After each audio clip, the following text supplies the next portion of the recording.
ద్వారక ఈ పేరు వినగానే మొదట గుర్తొచ్చేది శ్రీకృష్ణ పరమాత్ముడు. మహాభారత కాలంలో శ్రీకృష్ణుడు పాలించిన ఈ నగరం ఇప్పుడు సముద్రం అడుగున ఉంది. భారత ఇతిహాసాలకు బలాన్ని చేకూర్చే ఆనాటి ఆనవాళ్లు ఇంకా పదిలంగా ఉన్నాయి. అలాంటి ద్వారక నగరాన్ని చూడాలని కోట్లాది మంది హిందువులు కోరుకుంటారు. కృష్ణుడు పాలించిన ఈ నగరానికి ఏమైంది? సముద్రంలో ఎందుకు మునిగిపోయింది?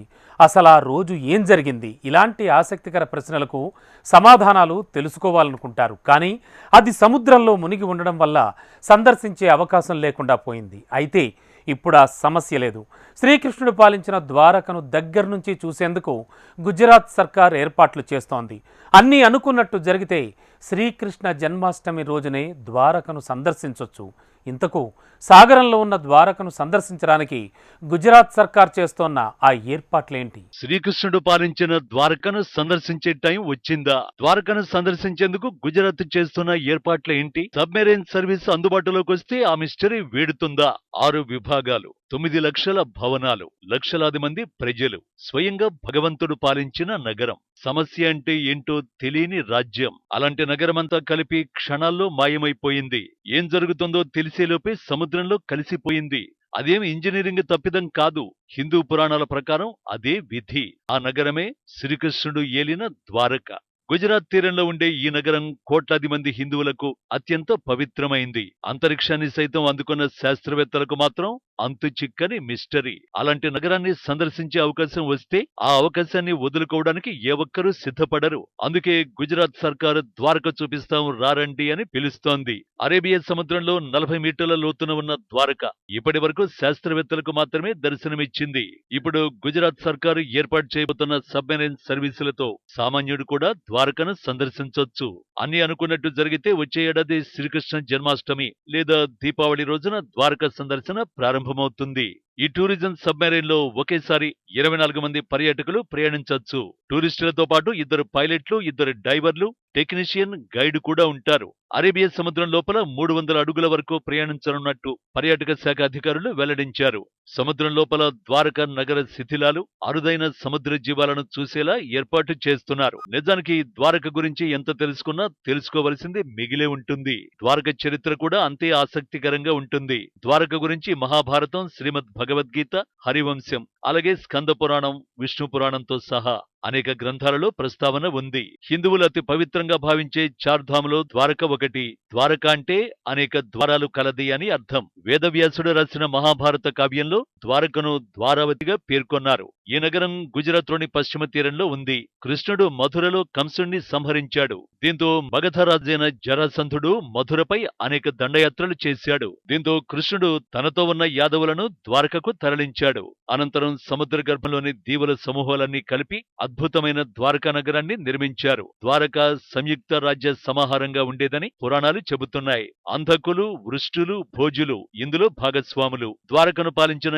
యాదవులను దశరాస్ అంటారు. వాసుదేవ కృష్ణుడు, బలరాముడు, సాత్యకి, కృతవర్మ, ఉద్ధవుడు, అక్రూరుడు, ఉగ్రసేనుడు ద్వారకలో నివసించిన యాదవ ప్రముఖుల్లో ముఖ్యులు. గోమతి నదీ తీరంలో ప్రణాళికాబద్ధంగా ద్వారకా నగరాన్ని నిర్మించారు. నిర్వహణ సౌలభ్యం కోసం నగరాన్ని 6 విభాగాలు చేశారు. నివాస ప్రదేశాలు, వ్యాపార ప్రదేశాలు, వెడల్పైన రాజమార్గాలు, వాణిజ్య కూడళ్లు, సంతలు, రాజభవనాలు, అనేక ప్రజోపయోగ ప్రదేశాలతో ద్వారక నగరం నిర్మితమైంది.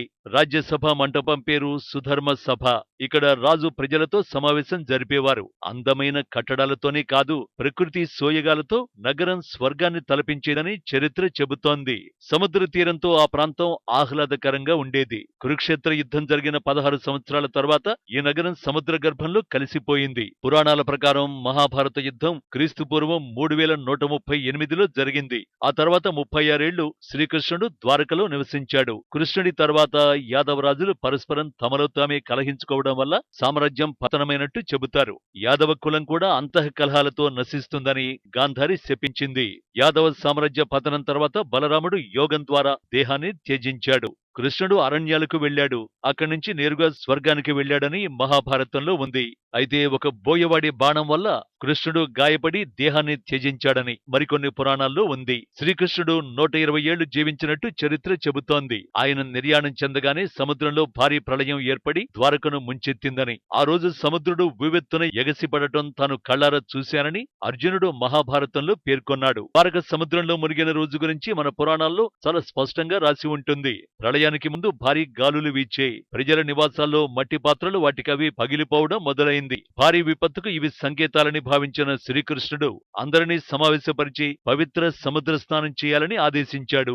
కృష్ణుడి పిలుపు మేరకు ద్వారకకు విచ్చేసిన అర్జునుడికి రాబోయే విపత్తు గురించి చెప్పాడు. మరో వారం రోజుల్లో ద్వారక సముద్రంలో మునిగిపోనుందని తెలిపాడు. ద్వారక ప్రజల్ని సురక్షిత ప్రాంతానికి తరలించాలని సూచించాడు.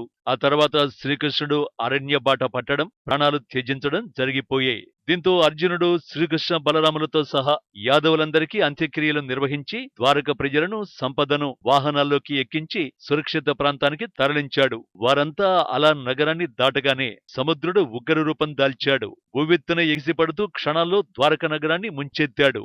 ఇదంతా ద్వారక ప్రజలు అర్జునుడి కళ్ల ముందే జరిగినట్టు పురాణాలు చెబుతున్నాయి. హిందూ పురాణాలు మాత్రమే కాదు, శాస్త్రీయ పరిశోధనలు కూడా శ్రీకృష్ణుడి ద్వారక చరిత్రను నిజమని నిరూపించాయి. ద్వారకపురి క్రీస్తుపూర్వం 1443లో సాగర గర్భంలో మునిగిపోయినట్లు చరిత్రకారులు చెబుతున్నారు. ఈ మేరకు గుజరాత్లోని జామ్నగర్ సముద్ర తీరంలో పలు ఆనవాళ్లు సైతం లభించాయి. 1983-86లో గుజరాత్ సముద్ర తీరంలో జరిగిన ఓ పరిశోధనలో ఆసక్తికర విషయాలు బయటపడ్డాయి. పశ్చిమ తీరంలో గోమతి నది అరేబియా సముద్రంలో కలిసే చోట సముద్ర గర్భంలో ఒక మహానగర శిథిలాలను పరిశోధకులు గుర్తించారు. ప్రముఖ ఆర్కియాలజిస్ట్ డాక్టర్ ఎస్ఆర్ రావు ఆధ్వర్యంలో జరిగిన ఈ పరిశోధనలో ద్వారకా నగరం క్రీస్తుపూర్వం 3150 ఏళ్ల కిందటిదని నిర్ధారించారు. అదే ద్వాపరయుగంలో కృష్ణుడు విశ్వకర్మ సాయంతో నిర్మించిన ద్వారకగా భావించారు. గుజరాత్ తీరం నుంచి 20 కిలోమీటర్ల దూరంలో సముద్ర గర్భంలో 40 మీటర్ల లోతున సుమారు 9 చదరపు కిలోమీటర్ల వైశాల్యంలో ఈ చారిత్రక నగరం విస్తరించి ఉన్నట్టు గుర్తించారు.